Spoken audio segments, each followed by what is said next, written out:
में होती है। निषेचन की क्रिया में इसके पहले हम लोग पढ़े थे माइक्रोस्पोरोजेनेसिस, जिससे बना था पालन ग्रेन। उसके बाद हम लोग पढ़े थे इसके पहले मेगास्पोरोजेनेसिस, जिससे बना था ओव्यूल।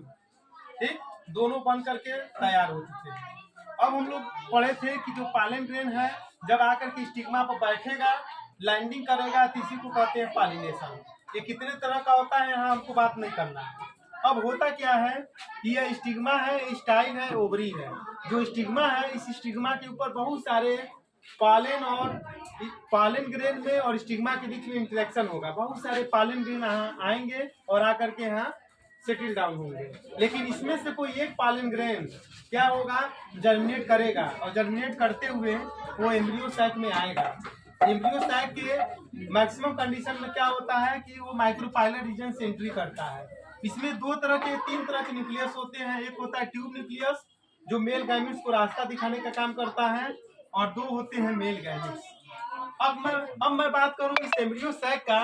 इस एम्ब्रियो सैक में आप अगर ध्यान से देखिए तो कुछ विशेष संरचना है।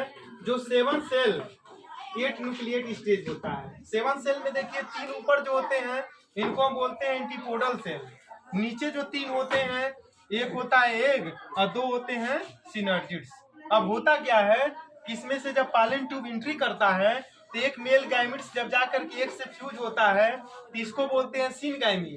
इसी सिनगैमी को बोलते हैं ट्रू फर्टिलाइजेशन, और ट्रू फर्टिलाइजेशन से क्या बनता है, जायगोट बनता है। पुनः दूसरा मेल गैमेट पोलर न्यूक्लियाई से मिलता है, और एक पोलर न्यूक्लियस और एक मेल गैमेट जब दोनों आपस में फ्यूज होते हैं इसको बोलते हैं डबल फर्टिलाइजेशन। और इस डबल फर्टिलाइजेशन की क्रिया से क्या बनेगा, PEN, पेन बनेगा। पेन का फुल फॉर्म होता है primary endosperm nucleus. Primary endosperm nucleus बन गया, और यही प्राइमरी एंडोस्पर्म न्यूक्लियस आगे चल के किसका निर्माण करेगा, एंडोस्पर्म का निर्माण करेगा। यही एंडोस्पर्म किसका काम करेगा, यही एंडोस्पर्म जो जायगोट बना है इसको पोषण प्रदान करेगा। याद करिए कि आपको जब एनिमल का फर्टिलाइजेशन पढ़ाया जा रहा है तो वहां बताया गया था कि जब जा करके यूट्रस में बच्चा सेटल डाउन हो जाता है तो उससे प्लेसेंटा अटैच हो जाता है। वो जो प्लेसेंटा होता है वो माँ से जो भी माँ भोजन करती है बच्चे को मिलता रहता है। ठीक वही काम यहाँ कौन करता है, एंडोस्पर्म। जब तक ये जायगोट डेवलप नहीं हो जाएगा, ठीक है, तब तक इसको पोषण प्रदान करेगा कौन, एंडोस्पर्म। पूरी कहानी समझ में आ गया कि नहीं। डबल फर्टिलाइजेशन की खोज किसने किया था, कई बार पूछा है, नवास्टिन ने किया था।